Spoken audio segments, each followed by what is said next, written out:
Hello guys, this is the review of the 2003 BMW Z4 3.0i. This is the first generation of the BMW Z4, and it was produced from 2002 until 2008. Initially there were two model variants available. The entry-level 2.5i, which came equipped with a 2.5-liter naturally aspirated inline-six engine, producing 185 horsepower and 181 foot-pound of torque. And then the top-of-the-line model, which is the one you see here, which is the 3.0i, that one was producing 228 horsepower and 221 foot-pound of torque.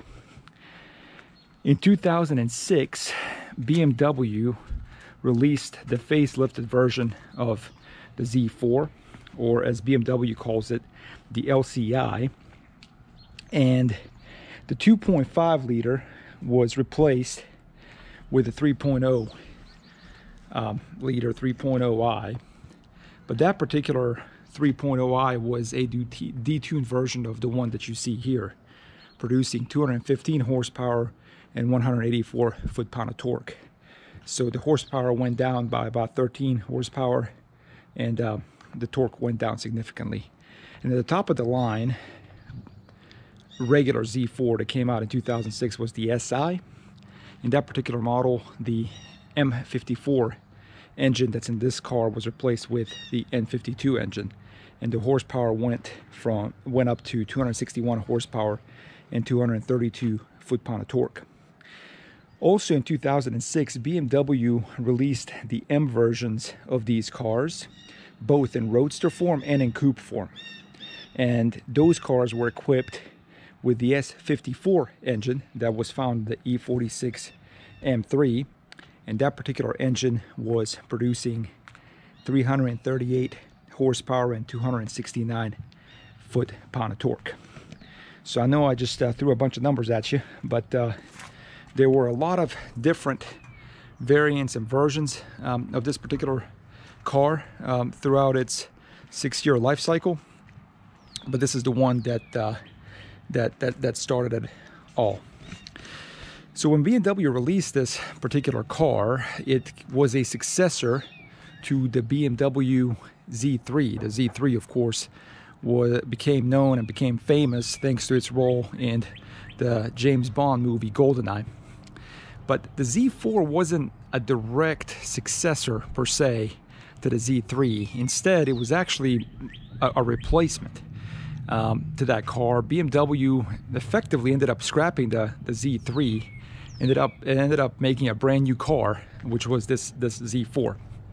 And as you can see, the looks of this car are quite unique. There's nothing like this on the road today, or it certainly wasn't anything in the road when this came, something that looks like this when it first came out.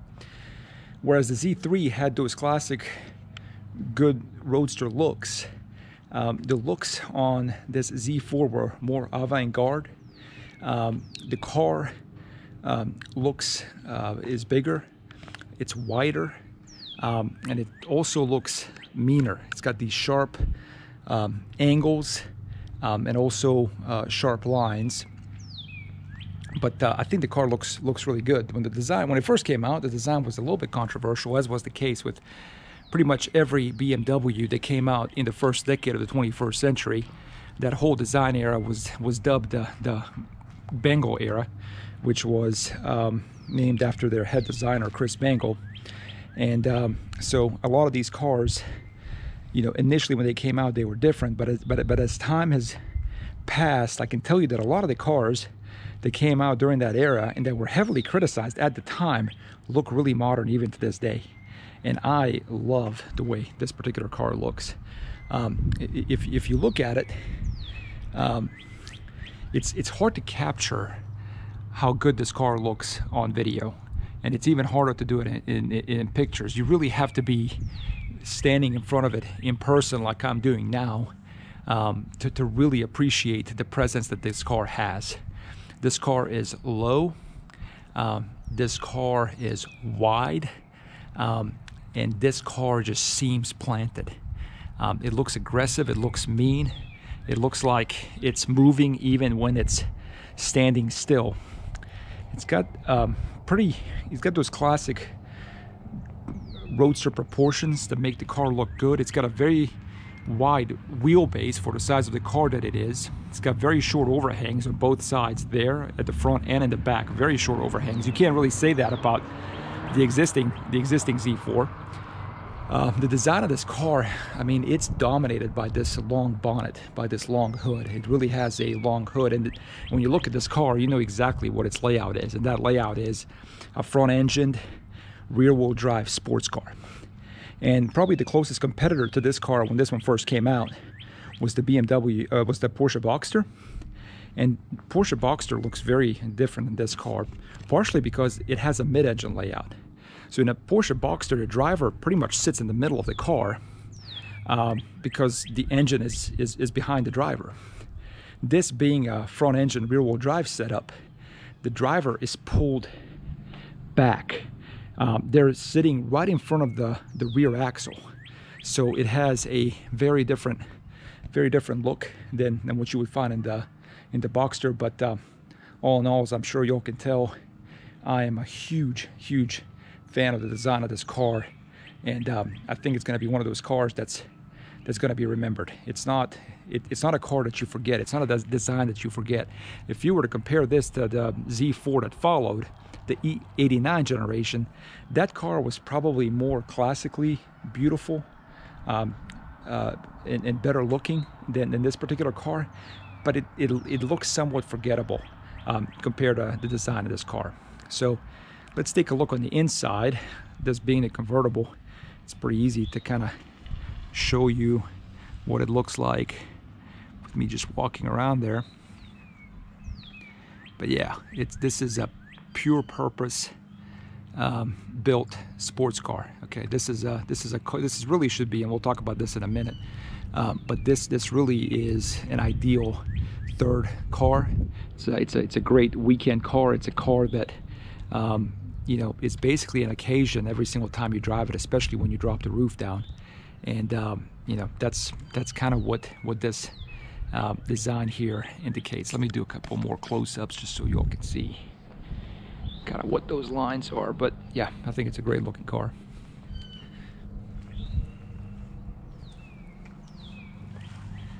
All right, let's go inside and see kind of what it looks like from the driver's point of view.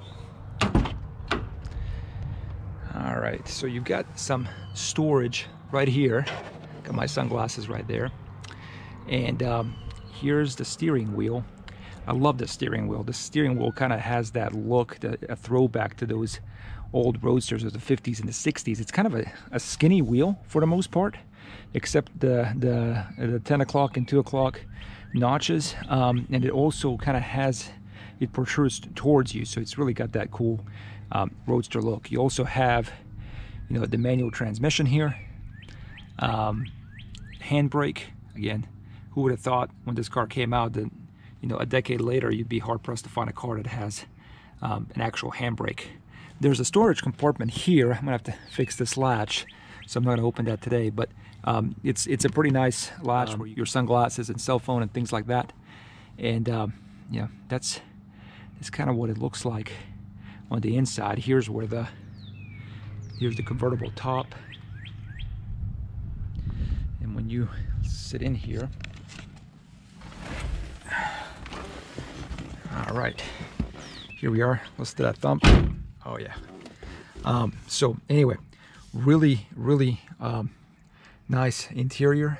I mean, the interior, you know, the quality of these materials are pretty good for when this car was produced. I mean, this is a car from 2003, right? So the quality of materials is nice for that time period. It's nowhere near as nice as what you'd find in modern cars and in a modern Z4, 3 Series, etc. But you know, it's good for the time when it came out. I love the steering wheel, like I already talked about, and what's really cool about the steering wheel is that in this 2003 model, later in later years, it was, you could actually get different buttons on it, but this particular steering wheel has no buttons on it, right? There's no volume adjustment, there's no Bluetooth. No, this is a steering wheel.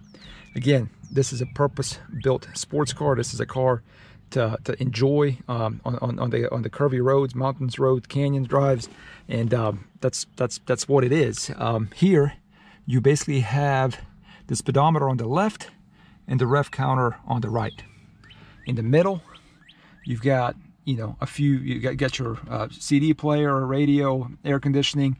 You've got your knobs for your air conditioning and defrosters and things like that. Down here, you've got heated seats. You can disable the traction control. There's the button that raises the roof.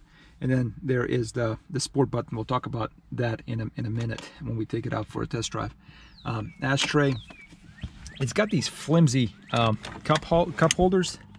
They're not very good or very useful. I mean, if you have a cup of coffee in here, you always have to kind of keep an eye out on it to make sure that it doesn't tip over. So again, you know, it's a purpose-built sports car. It's a car that's built for enjoyment. So, you know, you probably shouldn't be drinking anything while you're driving this car. You should be driving it hard and enjoying it. The other thing that I really like about this Roadster is that, you know, for a tall person such as myself, I'm 6'3", and there's plenty of room in here. And you can't say the same thing about every other Roadster. You know, Mazda Miatas, for example, I've sat in a few of those, and those cars are way too small for somebody my size. But in this Z4, there's plenty of room. I mean, you know, here's, you know, the camera's at eye level right now, and you can see that, you know, my head is well below the windshield, and you know, I feel very comfortable sitting here. I've got plenty of room for my legs, and you know, it's a great interior, exactly what you want. One of the best things about this particular car is when you've got the top down, you get to hear the engine, because you're basically, like I said, sitting right in front of the rear axle. That exhaust is not too far away, so, and it's got that mean little growl. I love it. I love the growl of this car. And let me see if I might kind of rev the engine a little bit just so you guys can enjoy that. There we go.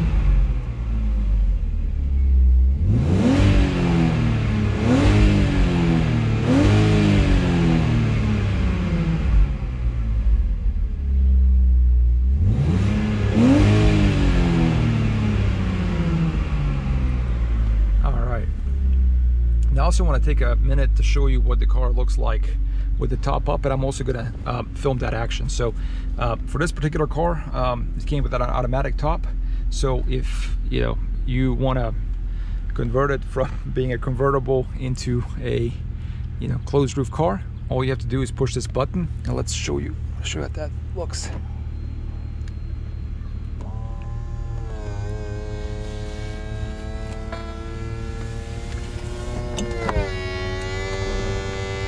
That's it right there. And so I'm gonna raise both of the windows, and then I'm gonna show you kind of what it looks like when you're sitting on the inside. I mean, again, what I like about this particular roof, it's kind of got this little curve right here, so it gives you actually plenty of room when you're if you're a tall person like I am. So here I am, sitting, plenty of room between the top of my head and the roof. So the only kind of negative about this particular, like when the roof is up, you do get it. There's kind of a blind spot that's created on both sides here, and then also here. So I would say that's probably one of the main negatives about having the roof up. But anyway, we're gonna take this car for a little test drive, and I'm gonna give you my impressions of its driving characteristics, and just generally what I think about this car. Thank you.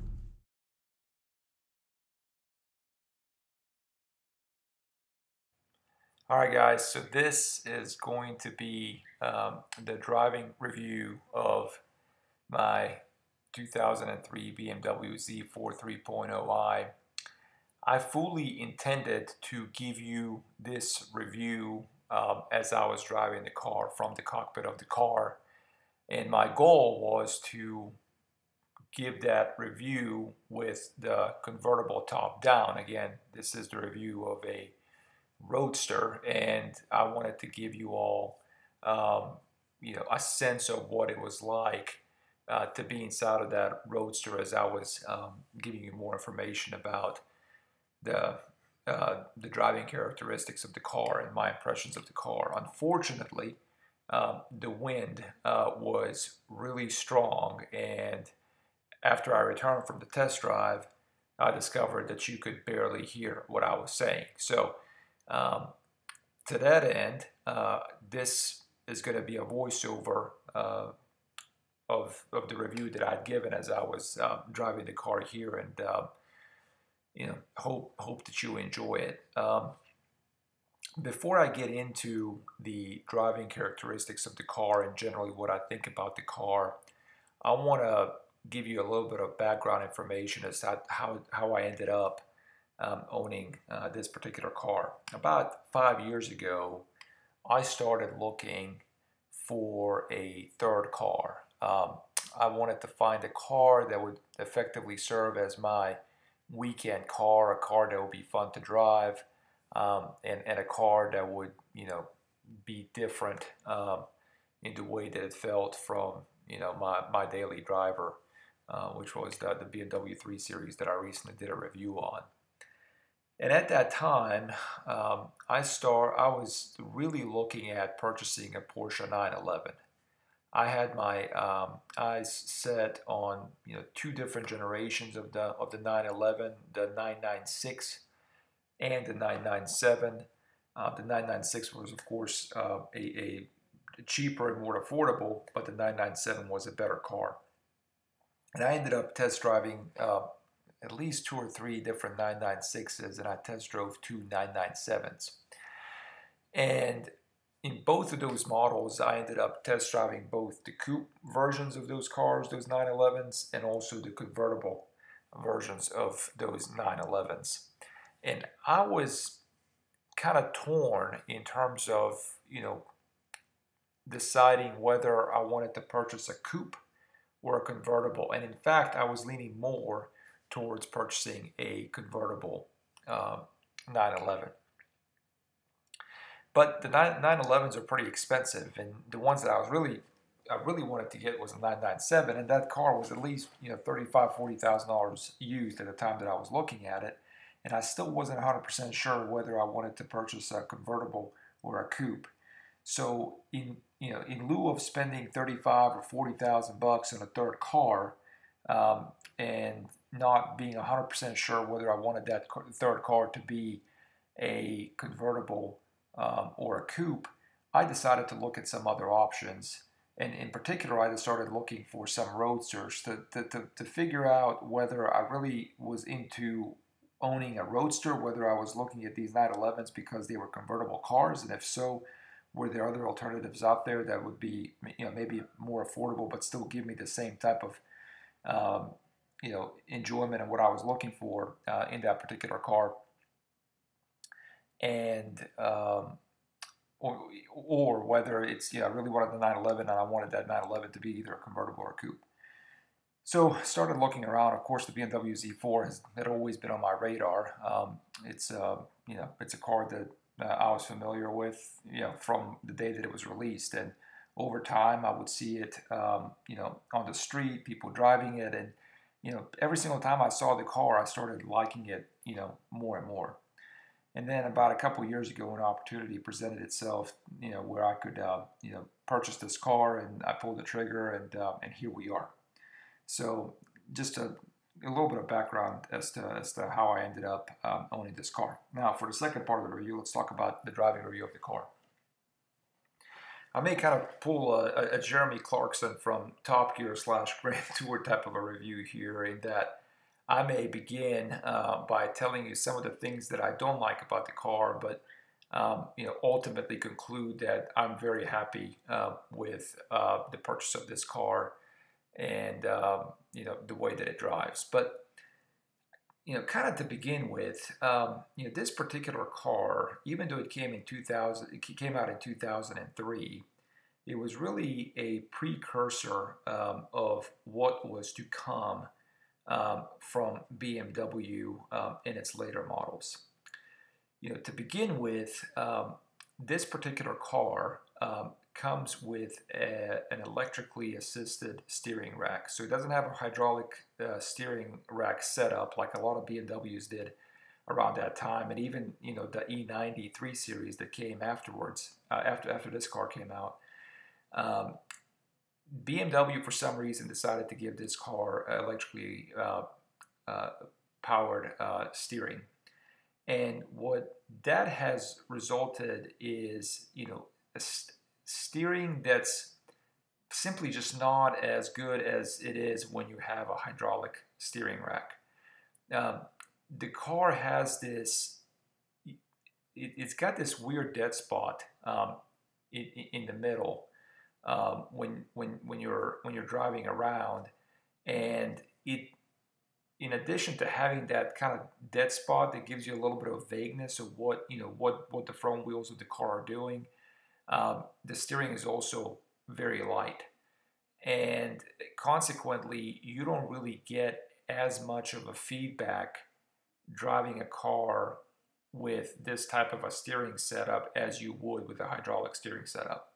Now BMW, I think, realized this, and that's why when the M versions of these cars came out in 2006, the steering setup that was installed or put in those cars was a hydraulic steering rack and not an electrically assisted steering rack like you have in this BMW Z4 3.0i that I'm driving. So that's a complaint, and that's something that I'm not 100% happy with as far as the car is concerned. It works fine, the steering's precise, but I can't help but think that it would be better if it came equipped with a hydraulically assisted steering rack. So that's one complaint that I have with the car. The second complaint I have with the car is that it's got this sport button, right? And I think I showed that earlier in the video. And you can push the sport button, and when you push the sport button, what ends up happening is the throttle response becomes sharpened, so the car just seems to react faster whenever you hit the throttle and start moving. And also the steering kind of becomes a little bit more weighted than when the sport button has not been selected. And I can tell you, and if you had seen my review of my 328i, I'm not a fan of cars that have multiple driving modes. In this day and age, you get into any modern BMW and you're going to have Eco Pro mode and Comfort Plus and Sport Plus, etc. And as I talked about in my review of the 328i, that ends up kind of making it almost a little bit more stressful when you're driving the car, because you keep asking yourself, am I in the correct mode? Should I be in sport? Should I be in comfort, etc.? Even though you kind of have that choice, I think that choice is unnecessary, especially in a car like this BMW Z4. I mean, this is a two-seater roadster. This is a car that's been engineered and designed for spirited driving. A car that you would take out on the back roads like I'm doing here, and there's just no need to have a sport or a non-sport button. I mean, this car should be set up, in a way to where it's responsive and agile and fast, like it is when you push the sport button mode. So that's another thing that I'm not a big fan of as far as this car is concerned. Another sort of a complaint with the car is that if this is going to be your daily driver, I'm not sure that this is the best car for the job. Obviously, it's a small car, right? I mean, you only have 2 seats. You got decent trunk space for what it is, and what it is a two-seater roadster, but it's just it's just the car's it just isn't a great. It can serve as a daily driver, but I wouldn't use it as a daily driver. And to that end, the suspension in the car can be quite stiff. Now, I like that if this is your weekend car, a car that you take out in the back roads for some spirited driving. That's awesome. But if this is a car that you're going to be living with on a daily basis, the suspension can be quite stiff, especially if you live in a place that doesn't have good roads. So if the roads are worn out and worn down, that suspension is going to be difficult to live with on a daily basis.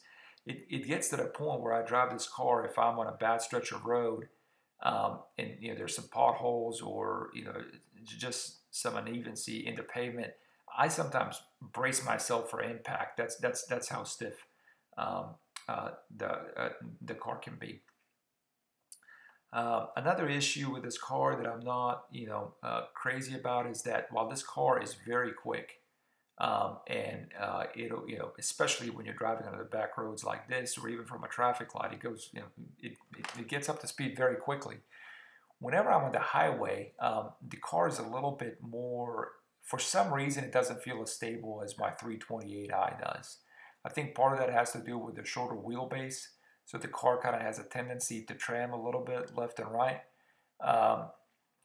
and maybe part of it has to do with the fact that there's a ragtop roof, or you might have the roof down, so you're kind of feeling the wind noise, you're feeling the car move, and I think all of that just can make you feel a little bit less comfortable driving this car at a high speed, versus getting into a BMW 3 Series. I mean, I would just feel much more comfortable going at a high rate of speed on the highway in my 3 Series than I would in this car. And so that's another issue that I don't know why it's like that. I think part of it is just maybe what you're going to get with cars like this, but just another kind of little complaint there. But other than that, and it probably sounds like I'm complaining a lot about the car, but after I've been driving in this car for about 10 or 15 minutes, after I take it on back roads like this, every single time I drive the car, I just absolutely fall in love with it. There's something to be said about driving a car that's been designed and built from the ground up to serve as a fun car, a sports car. This is not a car that has been designed to serve a number of different purposes like you would see with a regular 3 Series. I mean, even if you get the M versions of those cars, those cars are generally designed to be all-purpose vehicles that you can drive on a daily basis. Obviously they've got a back seat, they're heavier, the suspension is softer, so a lot of those things that you would be looking for in your weekend car, the stiffer suspension, the more sporty feel, you're not going to have that in a car that from the ground up was really designed to serve as a multi-purpose vehicle. With a car like this, rear-wheel drive, 2 seats, lightweight, less than 3,000 pounds, these cars are just an absolute blast on these back roads. And on these back roads, I mean, this is the perfect machine for the job. About a year ago, I ended up test driving the new BMW M5. Now, that car is an absolute monster. I think it's got over 600 horsepower. I mean, it goes, 0 to 60 in under 4 seconds. It's a super car. But I can tell you that if you take that car and you drive it on tight, twisty back roads like what I'm driving here, I don't think that car could keep up with Z4 or pretty much any other roadster like a Porsche Boxster or anything like that, because these cars are just so fast on roads like this. They're like I said, they're low to the ground, very well balanced. They're not heavy. You can take they corner flatly. So it's if that's kind of what you're looking for, then a car like this is perfect. And I absolutely love the car. Like I said, every single time I get into this car, the first 10 minutes of the drive, I'm kind of trying to get used to the stiffer suspension, less space in comparison to what you would find in a sedan or an SUV. But once you get on back roads like this, it's the perfect companion. Just an excellent car. It turns on a dime, and it really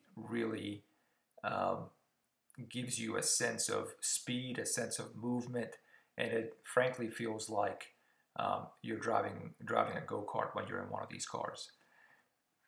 As far as it being a convertible, obviously that makes it a little bit more difficult to keep up with on a daily basis. For example, I would never take this car through a car wash because I'd be afraid that those automated car washes would rip the roof or the fibers in the roof, and then you'd have an expensive problem to fix on your hands. And obviously, when it's raining, that's not necessarily the car you want to be driving in.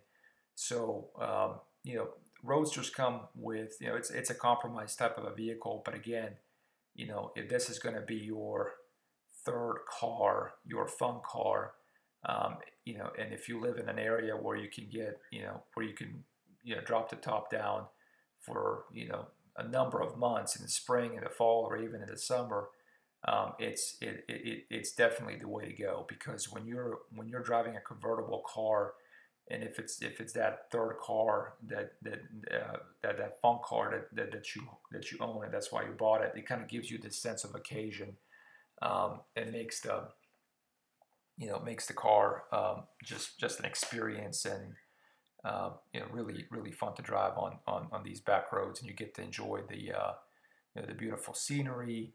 You get to be outside. Again, awesome car. So in summary, as far as the driving characteristics of this car are concerned, I think the car is super fun to drive. It's more fun to drive than my BMW 3 Series.